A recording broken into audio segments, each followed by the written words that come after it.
So just to kind of give you an idea of like what kind of neighborhood that is, their lights are on. People were taking videos of driving through these neighborhoods, and oh, that person's got their TV on, and that, I had in neighborhood groups, people are reporting some folks just have their whole lights on, almost like they're, you know, rubbing it in our faces or something. So there is a discrepancy. Downtown in Dallas was also lit up.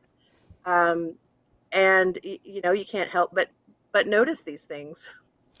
One of the, I mean, I think people outside Texas, I don't know what people know about Texas, so let me not generalize, but, I don't know if people get the full impact, and seeing people like Governor Abbott, on all the television and different pieces like that, say, oh, it's not my fault, it is what it is. But, I mean, it seems to me that it's important to contextualize here that it's not as if these people care about people normally, right? Like, it's not like, I mean, obviously it's terrible, but it doesn't seem like it's that big of a surprise that the Abbotts, the Dan Patricks of the world would not only be unprepared, but not be helping people. Oh, absolutely. I mean, we've seen that bear itself out over the last 10 months, right? With the coronavirus and the pandemic. So over the last 10 months, where's the care for human life? I mean, I think one thing people do know about the state of Texas is the repressive and backwards, pro-life stuff that goes on here, and attacks on reproductive health. And it's this crazy double standard of, you're pro-life, but are you really? Because there's people that need help, and where is that help? We don't know. Well, I think the big news today is the senator from Texas, Ted Cruz. He was in Cancun. He has his own explanation for what he was doing there, but it does seem that he and his family fled to Cancun as soon as they realized they weren't going to have any lights, any heat. How are you reacting to that, and how are people reacting to that, Marissa? Oh boy. So that there is a lot of frustration. I'll just say that there's a lot of frustration. There's a lot of just kind of does not compute. Like, you're seriously telling me this man was on a beach with his family while people are starving, freezing, using camping tools to just get through the day. And it's just kind of one of those, how do you justify that? I don't know. But people are they're pitchfork ready, I think, some of these folks. I mean, it's hard not to be when you see the ridiculousness of it, and then the explanation that his daughters were going on a trip with their friends and he had to take them down there. I mean, whoever thought, I guess they earned their money, whoever thought that up. Well, important issues, crucial issues. I appreciate you giving us that context, Marissa, about what's going on there in Texas. Stick with us here for a second, because since I just mentioned Ted Cruz, we're going to make a slight pivot here as we move the show forward, because if I'm mentioning one terrible right-winger, I guess I should mention another. Rush Limbaugh, of course, passed yesterday. I believe he was 70 years old, died of lung cancer. There is many things that could be said about Ted Cruz, but Juan, in the booth, I believe you have compiled some of the I don't know what to call them, lowlights perhaps of his career. There's a lot of anger for people who don't know amongst Republicans who feel, well, no one's giving him a chance. They're not talking about the good things about Rush Limbaugh. All these liberals, all these other people, they're criticizing him. It's so terrible. He just died, as if he ever cared about anything like this. So I want to tee some of these up, bring some of these up, and just to give people a sense of what is really, who this person really was. I mean, I'm assuming that many people who have watching this probably think he's a bad person, but didn't spend a lot of time listening to his radio show. So, Juan, let's bring up the first excerpt we have here. All right. A little history lesson for you. If any race of people should not have guilt about slavery, it's Caucasians. They have discovered that Obama does have slave blood. So, nigga with an A on the end. Well, I think I can now. Isn't that the point? Because it's not racist. That's the point. I could be talking about a male. I could be a Chinese male. Well, it's a good point. You know how to stop abortion? Require that each one occur with a gun. In this country, that sounds like a hate crime. That Trayvon Martin starts pummeling Zimmerman. You don't have the right to protest. You're allowed no demonstrations, no foreign flag waving, no political organizing, no bad-mouthing our president or his policies. You're a foreigner.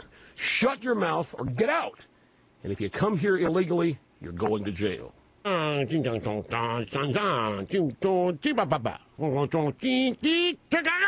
many of you guys, in your own experience with women, have learned that no means yes if you know how to spot it? Meanwhile, Al Sharpton goes out the front door. Yes, I spoke a little Negro dialect there. I can do that when I want to. I think that's enough. Wow. I mean, some of those I had never even heard of before. Some of them I had seen, but part of the reason I wanted to keep you on, Marissa, is as someone who is in a state where so much of this right-wing culture is like permeated everywhere. The idea that somehow we owe these people some level of, grace when they die, given their policies, just seems so absurd to me. Oh, it's absolutely absurd. I mean, most of my friends are celebrating. So I've heard things that were disgusting before that he said and did, but yeah, some of those things were just like, I'm trying not to run out of the room. Like, oh my God. Juan, you had to compile these. What was it like having to, and thank you for taking on this mission, even go look for these and just search through hours of Rush Limbaugh? Did I do something wrong? Because I feel like that was a punishment. Maybe. Yeah, Rush Limbaugh is definitely. Are we cursing? At this point, go ahead. He's a piece of shit. I mean, like, honestly, I think it's very simple. I've seen a lot of like even liberal outlets talking about his his contributions. Like, he's a racist. He's a racist. He's a bigot. He's a sexist. He's a homophobe. Any opportunity that he had to prove that he's a sexist, he's a bigot, he's a homophobe, he's a misogynist. Like, he did it, and that's not somebody's life that we should be honoring. Absolutely I think that's 100% true. We just wanted to remind the world briefly, who Rush Limbaugh really was, for all the crocodile tears that are being cried. Marissa Rodriguez, organizer with the Party for Socialism and Liberation in Dallas. Really appreciate you joining us here on the show. Please stay safe and stay warm. Thank you. Thank you so much. Absolutely. Have a great one. So we are going to keep the movement moving on, as they say. We want to switch gears here and talk a little bit about tenant organizing, specifically in Los Angeles, but I think there's a lot that can be said from all these examples about really the whole country. And we are very, very honored as we continue the show to be joined by Kenia Alcocer, who is an organizer with Union de Vecinos. That's the East Side local of the LA Tenants Union, also a coordinating member of the Poor People's Campaign out in California. And then also Pea Nuñez, who's a filmmaker and an organizer with the Rapid Response Network of Union de Vecinos. Thank you both so much for being with us here on the show. Thank you for having us. Thank you. No, well, the pleasure is all ours. Absolutely very happy to have you joining. Kenia, let me start with you here. I think one of the questions that people often are wondering in this moment is what is really going on with people? What is it really like? What is the situation for tenants? I think people hear there's an eviction moratorium. They think maybe things are fine. What's really going on with the people you're working with and talking to? Well, just to start off, before the pandemic, we were having a housing crisis here in the state of California. So this is, COVID has only aggravated the issue. Before COVID, in Boyle Heights and in East Los Angeles, we were going through a gentrification process where people were being evicted, people were being pushed out, and we were practically being displaced from this community to the outers of LA, to the outskirts of LA. So when COVID hit, there was a need to protect tenants. but we knew that there were certain areas in Los Angeles where tenants were going to be more vulnerable. Boyle Heights, South Central, in the San Fernando Valley, like Silmar. These are poor neighborhoods that have been ignored for such a long time that people are really getting, developers are coming in and evicting people. Landlords are trying to sell their property. So they'll use any technique and lie to push tenants out. To the point where we had landlords that were actually refusing to do repairs that were necessary for people to actually stay in home and ride this pandemic through. So for us on the ground, this means that the first response we had when the pandemic hit was on April 1st, declare the rent strike. We as a community talked about what we needed to survive this pandemic and decided that rent shouldn't be a priority, that food and shelter and medication and things that would allow us to survive this pandemic were going to be the priority. Pea, one question I have, just even seeing that you all have a rapid response network, is the implication that, people are getting pushed out pretty much, immediately and need help right away. I was hoping you could talk a little bit about some of the organizing you're doing along that front and some of what you've seen. Yeah, absolutely. When the rent strike started, there needed to be a contingency plan, right? Like figuring out what's going to happen, how are tenants going to fight back if there's any responses from the landlords are, aggressive, and there was. So as part of the rapid response team, we really mobilized to figure out a list of people that we could at any time, call and be like, hey, can you show up? And that happened multiple times, right? Where we had tenants who were like sometimes physically abused by their landlords, and we as a community needed to show up. Sometimes it wasn't really evictions. Like in East LA, it hasn't really been evictions. It's been more like harassment.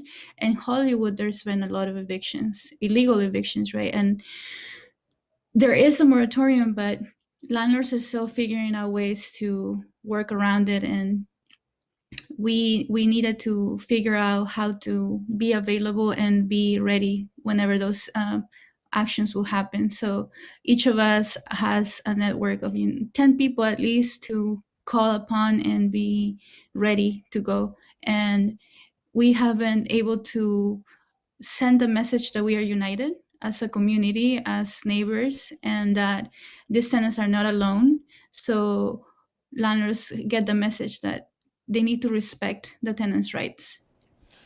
I think that's such an important question, because as you were raising earlier, the issue of landlords doing whatever they want, right, and pushing people out and make, it seems, I guess the way a lot of people might think about it, right, is that, well, there's a legal process and there's all these other elements, but it seems like the landlords have by far, not that there aren't legal remedies, but their ability to just push someone out right away gives them a huge amount of leverage and of power that can only really be countered by community. Kenia, can you talk about that?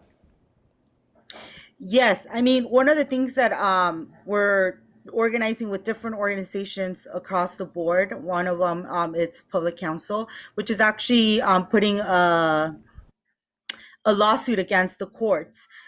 We feel that when there is an order to stay at home, there shouldn't be any court processes happening at the same time where they're evicting people.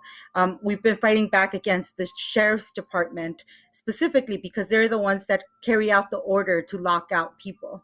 The LA Tenants Union has been successful in pushing back against the sheriffs. People show up and people push back, but there shouldn't be a reason why we need to continue to expose our health and ourselves to this virus when they can do the simple thing of just not evicting anybody in this moment. We have a growing community of unhoused people already that are on the streets that need to be housed. And the focus should be to ensure that people have somewhere to stay, somewhere to live in while we are still dealing with the pandemic. California has been an epicenter after Thanksgiving of this horrible disease or virus, and nobody is doing anything about it. And this is something that we need to continue to organize and push against. One of the things I do want to say is that a lot of the things that are happening today, like the rent moratoriums, like the ability for the state to pay the tenant's debt, are things that we were asking before this pandemic. And the ability of the government to actually provide this shows us that there was no political will before. There was no political will during. And now that we're continuing to organize and push, now there's some political will, which means that housing is a human right and it could be protected as such if there was political will from the Democratic Party here in the state of California. Well, I'd certainly be curious both your thoughts on this next question, but Pea, I'll start with you. I mean, does some of this, because I think Kenia's point is so well taken that, we had a housing crisis before this. Does some of what's happening in the crisis with landlords trying to push tenants out, harass tenants, feel potentially connected to gentrification efforts? Like they're feeling, if we can get as many people out now, it'll help us in the future? Absolutely. You're on the money on that. That's the case. And unfortunately, for a very brief period, rents in LA went down when there was sort of an exodus, right? Like people were like, well, I don't have to be in LA to work. I can work remotely. So a lot of people left LA to buy houses, right? And now there were a lot of empty, and there is already a lot of empty apartments and houses in California and LA, but there was more so. But now the rents have gone back to normal, and if anything, they're going up again, and so there is a connection. Absolutely. I would say that landlords are seeing this as an opportunity to continue to profit more. Kenia, I'm curious your thoughts about some of the same questions. I mean, even some of the communities that you mentioned at the outset, like Boyle Heights and others. I mean, obviously I'm on the East Coast, but I've been seeing for years that obviously they've been targeted by these developers. Yes, I mean, we're seeing a huge increase on spending when it comes to real estate. The actual prices of homes haven't gone down even with the pandemic. I mean, people are buying and selling like crazy right now. And that's one of the things that we've been noticing in our neighborhoods. These developers that have been trying to do projects for years that didn't have the money before are getting financed to do these projects now because they want to stimulate the economy, quote unquote. I would say that, but in reality, this is one of the things that we're pushing back against. We're seeing the need to push back against these developers, these landlords, but also against the city. City planning is giving a lot of these permits. I mean, one of the things that we're seeing, it's more and more property being LS Act, which means is that it's being taken out of the rental market rate, but in reality, it's not. Landlords are lying in some of those applications, kicking tenants out, and then they go back and renting those units for triple of what they were renting them before. So we're seeing a lot of scams happening. This was happening before the pandemic. It's still happening now. And that's one of the things that we're being more vigilant. And thanks to the rapid response network that has been created, we've been able to identify those landlords. There's landlords that own property across the city of LA. And sometimes we're fighting them individually as a local, and now we're being more strategic of fighting them together and targeting developers and landlords. One thing I'm wondering, Pea, is I mean, maybe this is a loaded question, but what are the local politicians saying? I mean, it just seems like all of this seems so scandalous, and maybe I'm just being naive here, but are they standing with the landlords, saying nothing? What's happening on that front? One of the most recent conversations that took place was last week in, it was about house people in El Sereno. So Kevin De Leon, recently now in office, one of the things, I mean, everybody's saying that, yeah, there's an issue, it's a big problem. It has been a problem. homelessness has been a problem. And yeah, they say all these things, but their solutions are just band-aids, honestly. Like, it's just like, oh, let's spend all this money to buy this hotel to temporarily house the unhouses. No, that's not a solution. That's just temporary, and we need more. We need more. We need homes, not shelters. That's what we need. And that's what we keep hearing is like, oh yeah, we have all these plans, to house them temporarily. But the unhoused issue is going to continue if there's no permanent housing for people and affordable. That's the big issue here is that, yeah, there is a lot of housing, but there is a lot of priority for landlords to make more profits, but not for tenants to live in a home. Mm-hmm. Kenia, it all seems to underscore to me everything we've talked about here tonight, the importance of organization. Obviously, the landlords are organized and very powerful. Talk about, maybe not just during this pandemic, but in your tenure as doing housing organizing, how important it is really for communities to stay organized. It's very important. And I think one of the things that we've seen is that this pandemic has allowed for a lot of the nonprofits to really push for what they felt that it wasn't feasible before. So it's actually radicalizing a lot of community members to push their organizations to actually push for more and better solutions towards the housing issue. And I think that that's something that it's very important to highlight. And organizing means that you are not alone fighting this. And I think that that's something that's very, very important. As we're moving closer, for example, to the International Women's Day, we have a lot of single mothers that are facing landlords by themselves. And now they know that there's a place and there's an organization where they don't have to do that. I think that this is something that for us is important. If you're undocumented, if you're a person of color and feel that you're being harassed, like there is space in tenant organizing where we're not just talking about saving your homes, we're actually talking about projects of survival. We have a rapid response network, but we also have mutual aid help where we're helping each other with food distribution. I mean, this is a political home too, where you can learn how to politicize yourself and how to work towards finding liberation and true liberation. It's not just about housing, it's about healthcare. It's about having a dignified life. And before I let you all go, I'm sure people watching this might be wanting to connect. How can they connect with this work, find out what you're doing? Yeah, they can go to latu.org and look for your most close local here in the city of LA. We're also part of actually ATUN, which is the National Tenants Union. If you go to ATUN, search for ATUN on Google, and if you're anywhere in the part of the country, like we're uniting as tenants, and tenant unions are uniting across the country to make sure that there's a better push. And when you were mentioning politicians, I mean, here the local politicians are passing the ball to the governor. The governor is passing the ball to the federal government. So we're not just organizing locally, we're organizing statewide, and we're organizing nationally now to make sure that tenants get the respect that they deserve. Right on. Pea, Kenia, you guys are all doing great work. Really appreciate you joining us here on the Freedom Side. Thank you. Well, we're going to keep the movement moving forward, but before we do, if you just tuned in, take a quick second here, hit that share button. We've got plenty of fantastic things left in the show, and we want everyone who follows you to be able to follow us. So go ahead, hit that share button, and we will keep moving the show forward here. Very excited to be as we continue the show by Mariah Parker, who is a commissioner down in Athens, Georgia, also a rapper, also a PhD student, also an organizer. There's many superlatives I'm sure I could continue to throw on here, but maybe what's more important is that we bring her into the show. Really, really happy that you're able to join us, Mariah.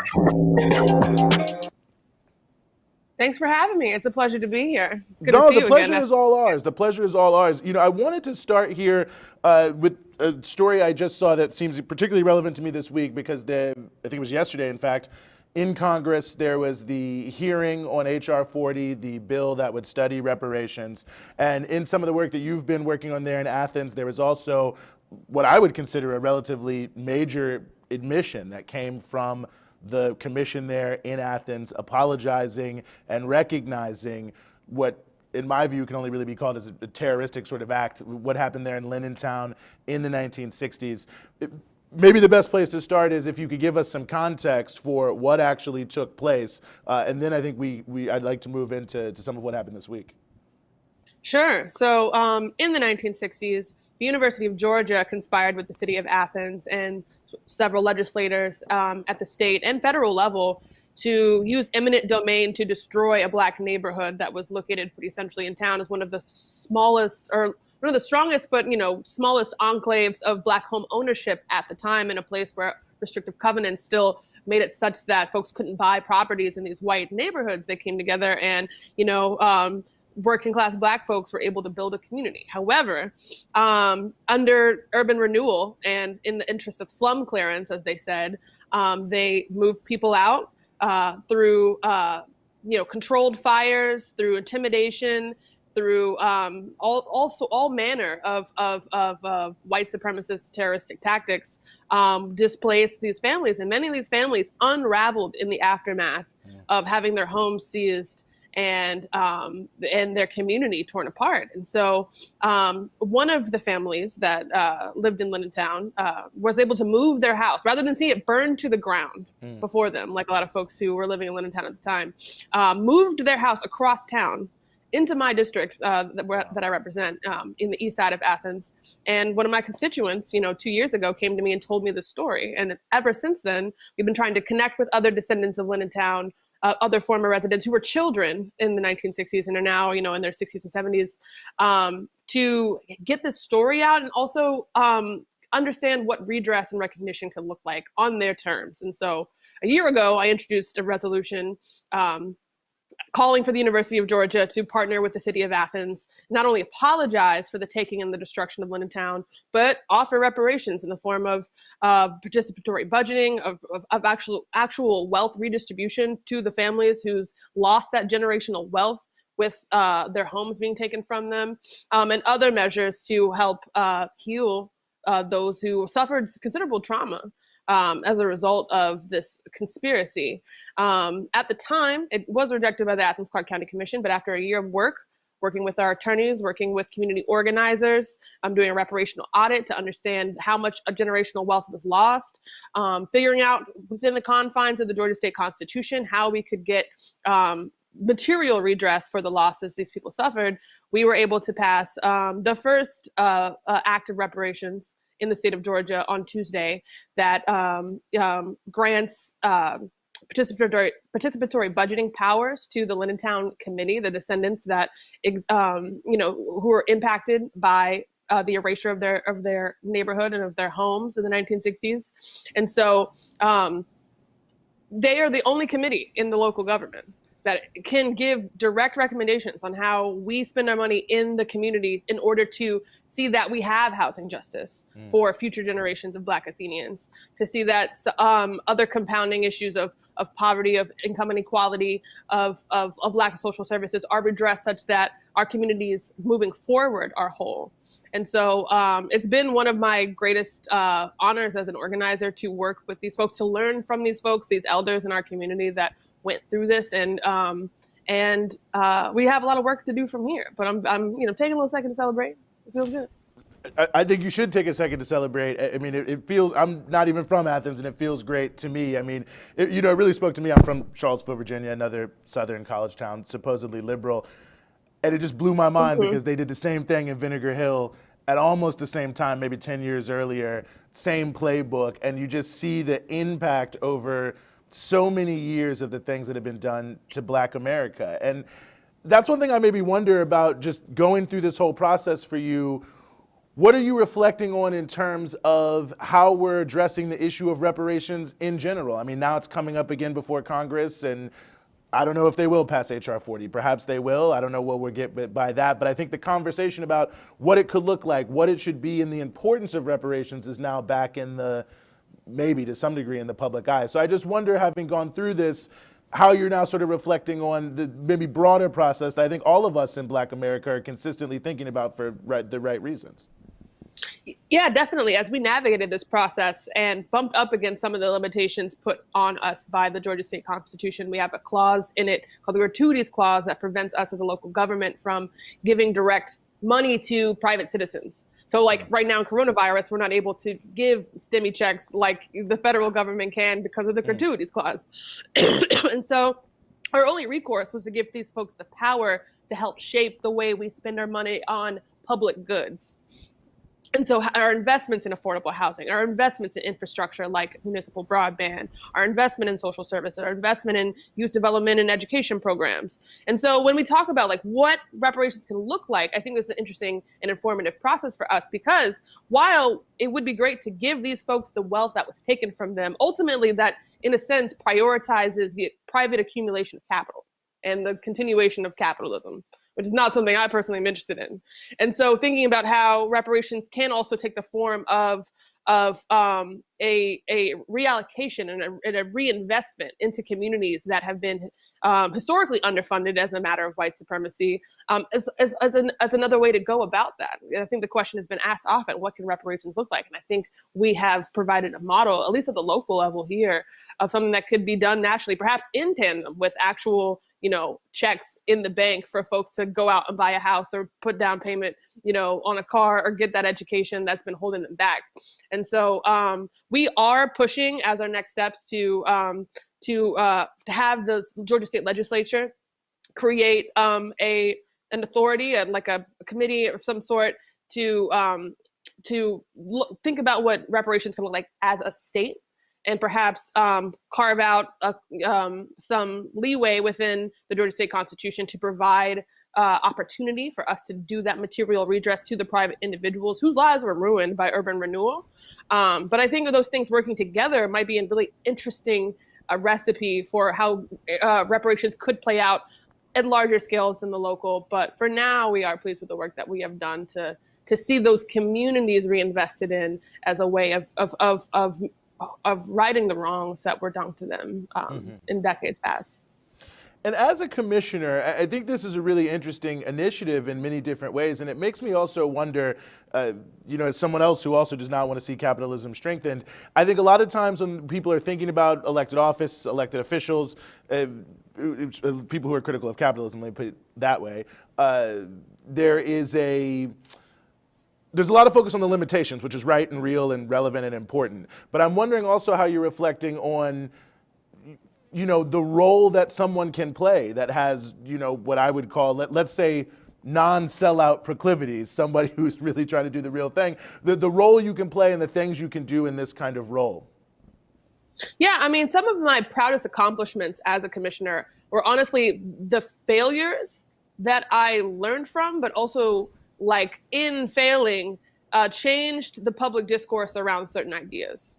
And so like using the opportunity of having this platform, of having insiders' knowledge of how the government works and being able to serve as this bridge between radical demands by popular social movements to like the mechanisms of government, and sort of to show how these things can go from the ideal into the concrete, using that station to enliven conversations around what we as communities deserve, what is possible within local government, and like dreaming higher and bigger about what sorts of things can come from civic engagement.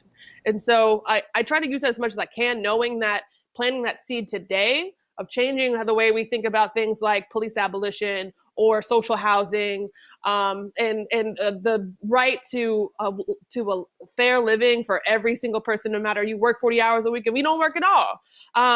Putting those ideas into the public discourse as a politician, like 10 years from now, who knows how mainstreamed that idea might become in our community? Who knows what we might be talking about if that becomes normalized? Like, what new envelopes can we push with regards to not only how we talk about what we can do it for our community, but what we do, how that translates to actual policy.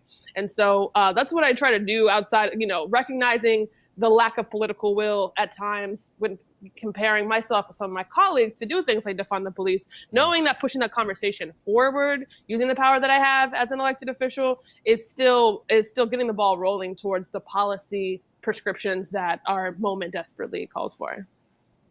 No, I think that's a critically important point, and I just wonder, maybe in the time that you have been a commissioner, how have you seen things shift in terms of consciousness? Obviously, quite a bit has happened in terms of the world itself.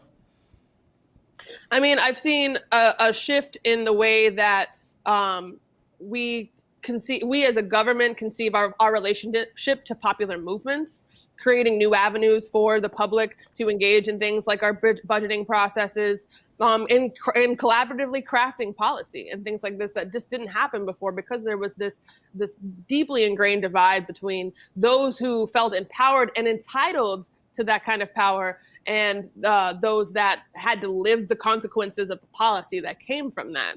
And so that shift, I think, has been really productive, and I hope to see it continue, to see a more activist form of government, and not simply one that is reactionary, responding to the failures of old, but like actually thinking forward with regards to what's possible, what we can get done, and working hand in hand with the folks that we represent to craft solutions rather than prescribe them to folks whose experience we don't understand. One thing I want to also ask you, last week we had a special show. We were talking about Judas and the Black Messiah. You are also working in the cultural field. I mean, certainly you can tell me anything about the movie if you want to comment on it, but I'm also just curious your thoughts about the use of culture, especially in terms of engaging young people and the interaction between, they say, well, I don't know who says this. Someone said it. It might actually be someone bad, so don't hold it to me, but politics is downstream of culture. And so I just wonder also some of your observations about how these two lanes can work together. Yeah, I mean, as a hip hop artist, particularly in the pandemic, I wasn't as highly politicized when I started making music, but particularly during lockdown, where I'm not on tour anymore, I've been using the pen for popular political education more and more to educate my Instagram following, or people who I do a little live stream show for, or whoever, about the importance of how we make change through a general strike, or the importance of supporting striking workers, of debt abolition and debt cancellation as a way to also push for the provision of more public goods, free higher education, free healthcare, things like this. So using music as a way to entice people into conversation around not only public policy, but organizing and what that can look like in our communities. For folks that are just like, yo, the beat's dope and she's got bars, like that's ill. And then on their third or fourth listen, I'm like, oh, wait, you mean to tell me in like Denmark and South Korea, they gave everybody UBI during the pandemic and we ain't get shit? Like, maybe we should do that general strike thing she was talking about. So I think that the way that hip hop in particular operates through cadence, through repetition, through rhyme, through illusion, in a way that draws you in and requires multiple listens for you to sort of draw out the salient themes, I think is what I try to exploit in trying to transmit these messages to people about the importance of organizing and about public policy demands, I think, at the moment that we're in. Well, I can only say right on to that. I appreciate that. I definitely appreciate everything that you're doing politically, culturally. I really appreciate you for joining us here on the show. I have seen you maybe think about running for Congress, so I'm excited to hear that as well, but really just appreciate you on so many levels. Thank you for joining us here on the Freedom Side, Mariah. Pleasure to be with you. Thanks so much for your time. Pleasure is all ours. Juan in the booth, before we move on, you have something you want to bring to my attention? I'm always a little afraid. Let's see what we have here. No reason to fear, Eugene. No reason to fear. Breaking news at Breakthrough News. Like that. We have a Ted Cruz statement about his trip in his trip in Mexico. What did he say? What is this? I don't know. We had to decode it. Sorry,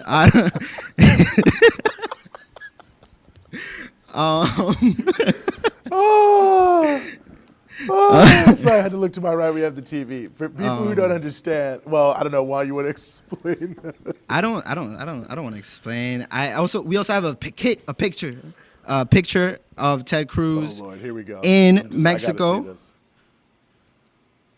This is a drawing and a picture of Ted Cruz in Mexico.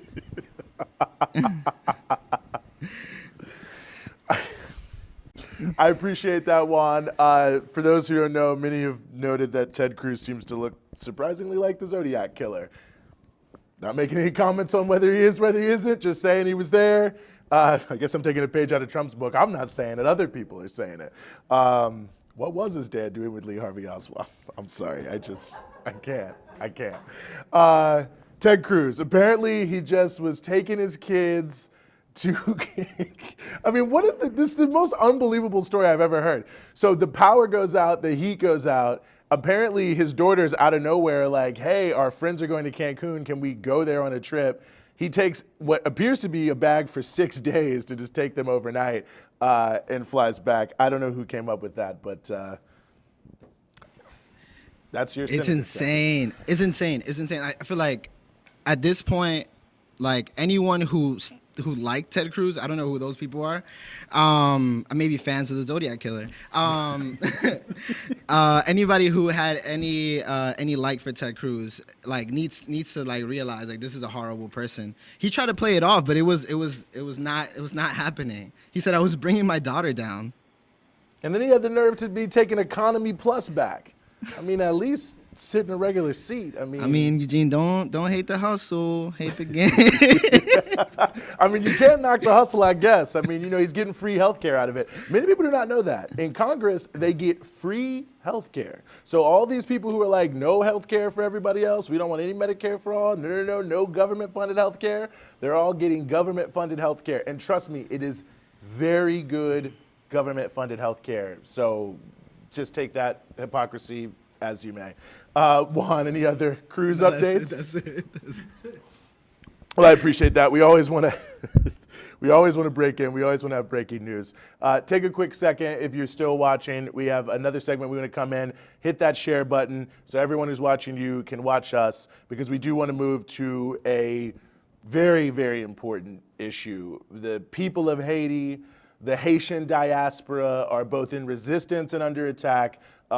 Many things going on from Haiti to the United States on this. So we just want to jump into it right now. Very happy to be joined by Guerline Jozef, who's the founder and executive director of the Haitian Bridge Alliance, also co-founder of the Black Immigrants Bail Fund. And we also have with us Kim Ives, an editor and journalist at the weekly newspaper Haiti Liberté. Thank you both so much for being with us. Thank you, Eugene. Well, the pleasure is all ours. Kim, I'll start with you. I think a lot of people have been seeing the massive protest in Haiti. I think many people have been very inspired by it. Obviously, heroic resistance. Do you feel, Kim, is this, it almost feels like a ridiculous question to ask. Is this a flash in the pan? Is this protest movement here to stay? Where are things and where do you see them going in the near term?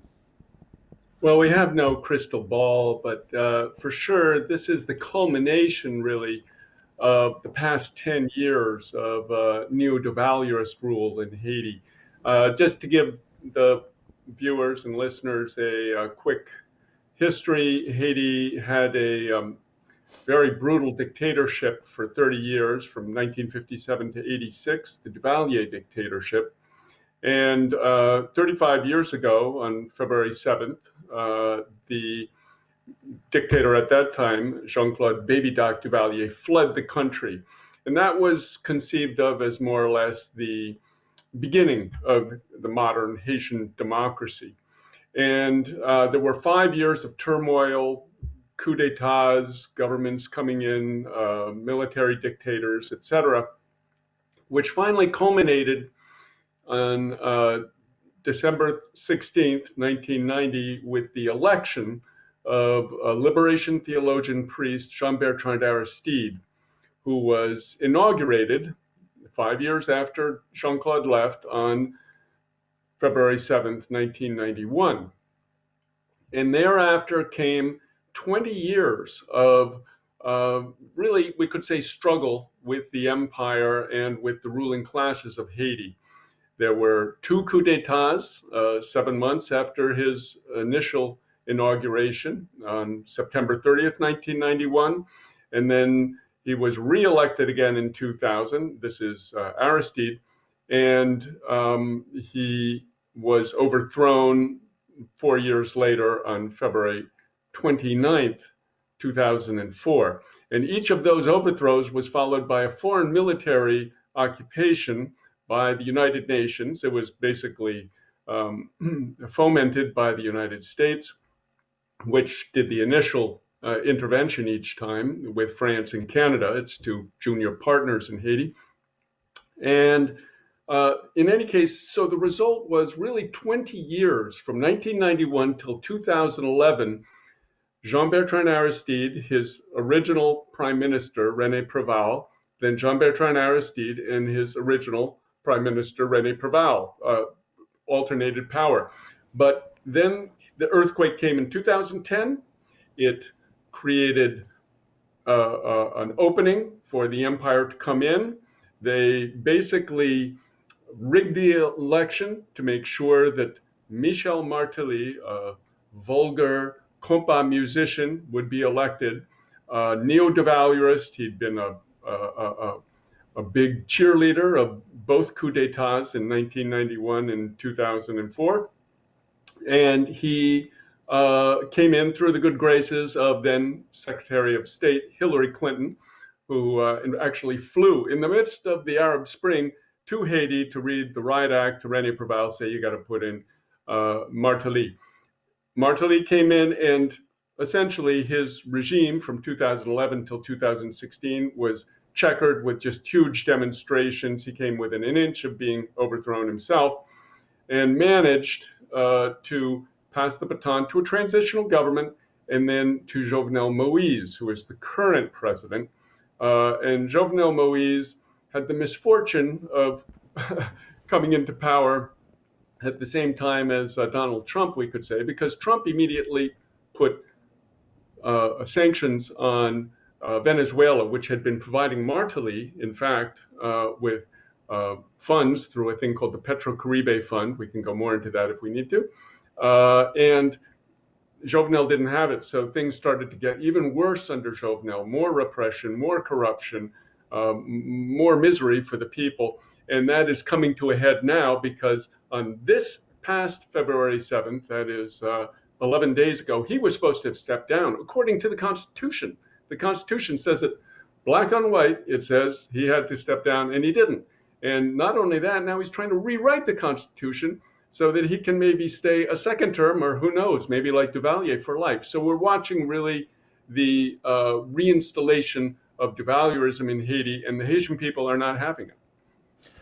You know, Guerline, at the same time all this is happening, we've got immigration and customs enforcement here in the United States deporting Haitian people, I mean, seemingly, maybe not even legally. I mean, maybe you can walk us through this. I thought there was a moratorium on deportations. So seeing some of these stories, I've been somewhat shocked, but it just seems more callous and criminal than it already would be in even a normal circumstance. Oh, Guerline, you're muted. Thank you so much, Eugene. Can you hear me now? We got you. Wonderful. So what you said is exactly what it is. And as you just heard about the history and what's been happening in Haiti right now, in the middle of all of that, the United States is deporting Black Haitians, Black immigrants to Haiti. As a matter of fact, the very first thing that the United States did on the very first day of Black History Month, the very first hours of that day, was deporting Haitians to Haiti. But just to give a little bit more context of the relationship between Haiti and the United States from the beginning, understanding that the United States, as the first free country in the Americas, and Haiti is the second and first Black country, in the United States to have fought and won freedom that wasn't given to us. We fought and won that. And understanding because of that, the relationship itself between Haiti and the United States started in a very rocky space, to the point where the United States for the first 20 years refused to acknowledge Haiti as a free independent country, because understanding by acknowledging and accepting Haiti as a former Black colony will then put the idea of blacks in America, enslaved people in America, that they too can be free. They too can fight for freedom. So therefore, not acknowledging the existence and the freedom and the autonomy of Haiti as a country itself has been the beginning of what we continue to see. You know, accepting for Haiti to pay France after we literally fought and won the war, we had to pay them for lost wages. We literally had to pay France because we fought and abolished slavery. So when we talk about Haiti in the context, we have to understand the history of what Haiti itself represents as a black, free country is unacceptable to the West. So now we bring it back to now, and we're talking about immigration. We have to understand that the immigration system is rooted in racism. Not only that, but also in anti-blackness. When we hear about immigration prison, immigration detention, it is a direct extension of the criminal prison that have been caging black bodies for ever. And also understanding that the immigration prison system itself, the way that we know it today, started with Haitian migrants coming to the United States as a result of what was discussed before. Refugees coming, we had refugees from Cuba and from Haiti coming at the same time. The lighter skinned, the lighter Cubans were preferred over the darker black Haitians. And they were literally detained and caged in Guantanamo Bay. And we have pictures and stories of what those people went through. And that system is what was used to create the detention immigration prison as we know today. So what we are experiencing is nothing new. You know, the idea of Haiti itself is unacceptable to the West. Well, so Guerline, to keep... please go ahead. Eugene. To keep that in a state of dependency has always been the goal.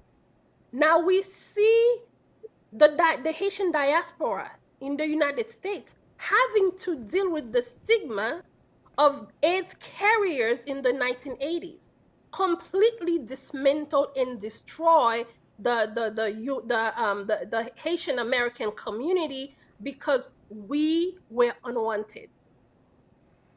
And creating that, having us lost all of who we are because we did not want to be associated with the stigma. Now we see today, from February 1st to today, over 1,000 Haitians have been deported to Haiti during Black History Month. And Eugene, you mentioned the moratorium from the president, which we welcomed, right? But the reality, it never provided relief for those asylum seekers at the border. It never provided protection from deportation from those people who have been literally on the road running for the past 10 years. Understanding that the majority of the asylum seekers at the border are survivors of the earthquake that happened in Haiti 10 years ago, killing over 250 people that day, leaving millions without anything at all. So those people migrated to Brazil. Some of them migrated to Chile, and some of them even to Venezuela. As the political turmoils are also happening in those countries, the first people to literally feel the weight are the newly arrived Black immigrants, primarily from Haiti, but also from Cameroon and other countries. Understanding that the people who migrated to Chile have to deal with extreme racism and anti-Blackness. literally pushing them out of the country. These are people who are being refused health care. Pregnant women going to hospital about to give birth, they are being returned, and they ended up having their babies in the streets. So they are being forced again to leave Chile, to make their way by foot, leaving Brazil on foot, crossing 10 to 11 borders to come to ask for asylum. And now we see them getting trapped under Title 42 and then getting deported. Not only that, I can share another story with you with a gentleman by the name of Paul Pierre-Lis, which is a client of Haitian Bridge Alliance. This man's parents left Haiti 50 years ago. They migrated to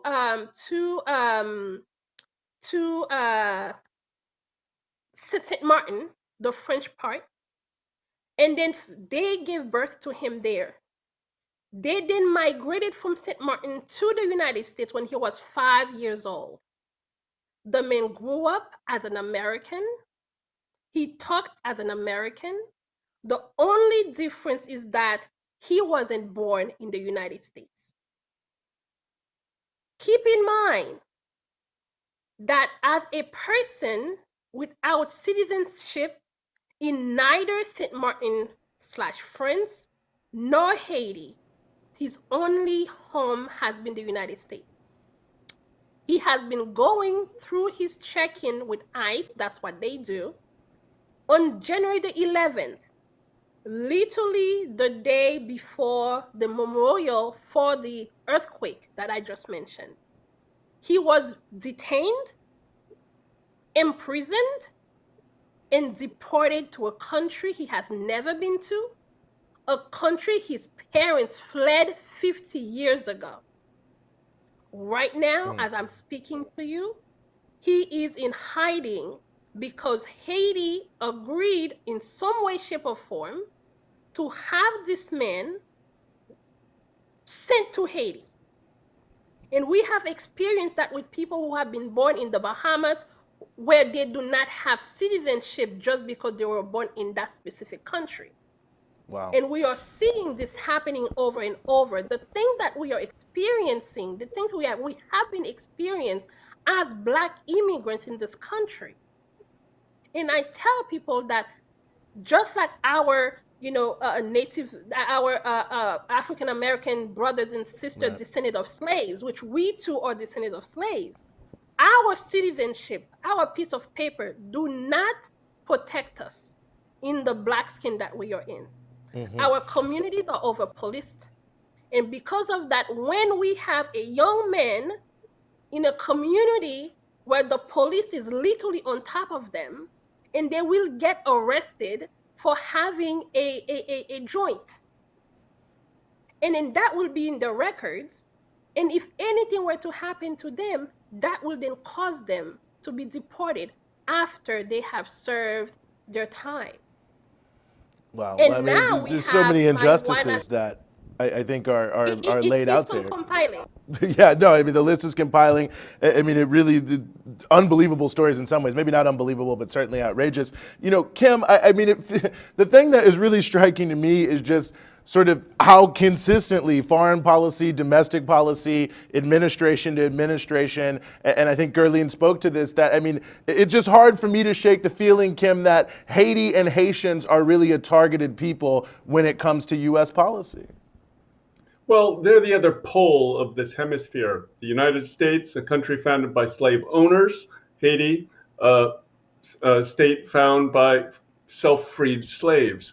And so their whole histories, their whole trajectory. Haiti has been the touchstone for the revolutions throughout Latin America at the beginning of the 19th century. It was the Haitians who provided Bolivar and Miranda with the printing presses, the guns, the boats, the soldiers even, to fight the liberation. And in fact, if you look in the flags of all those countries the Haitians had to trek through from Chile or Brazil or Ecuador, wherever they started, you're going to see the Haitian flag. The red and the blue is there with a yellow band on top. Ecuador, Venezuela, Colombia, you name it. And so Haiti was not only the touchstone for those revolutions, but for the pink revolutions, which began really after the election of Jean-Bertrand Aristide in 1990. Hugo Chavez, Evo Morales, Rafael Correa, they said, damn, we could do that too. We could bring the people together. And a pink tide took place across, just like Bolivar's revolutions across Latin America in the 19th century. In the 20th and 21st century, it was the Haitians who led the way. So they've always been targeted as a troublemaking nation. And I think this is part of the targeting of the country. And it must also be said that the election of Martelly and of Jovenel Moïse and the deportations, this happened as much under the Democrats as the Republicans. It wasn't just a Trump problem. As Haiti Liberté, Albert St. Jean, who knows Guerline, I think, and wrote a very interesting piece last week in Haiti Liberté, was explaining what we see happening today under Biden was really a replay of what began in 2016 under Obama, the deporter-in-chief, as we now know. So this is really a policy of the empire to send a message, and that's what they're trying to do, send a message to all those people along the border, the Mexican-U.S. border, to say, you come into the U.S., you're going back. It's essentially a de facto way of telling them that. You know, this is just the velvet glove on the iron fist. Trump, he took the glove off. He was open, but, you know, Biden, Obama, Clinton, they have the temerity to try to put a glove on this iron fist and pretend that they're better. So I think we have to see that the empire's conduct, both in meddling in the internal affairs and then dealing with the refugees that result from that, is just as ruthless as Republicans. Mm-hmm. No, well, there's a lot there, quite a bit to discuss. We're going to keep following this story. We're coming up close to time tonight. Really appreciate you, Kim Ives, Guerline, Jozef. Thank you so much for joining us here on the Freedom Side. Thank you for having us.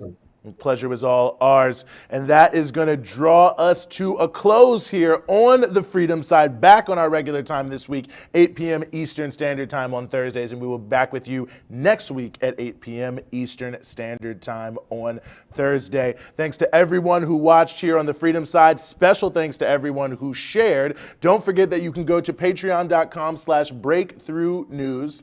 It's patreon.com/breakthroughnews. Become a patron and help us continue to produce all of the great work that we do here at Breakthrough News. But that will do it for us here tonight on the Freedom Side.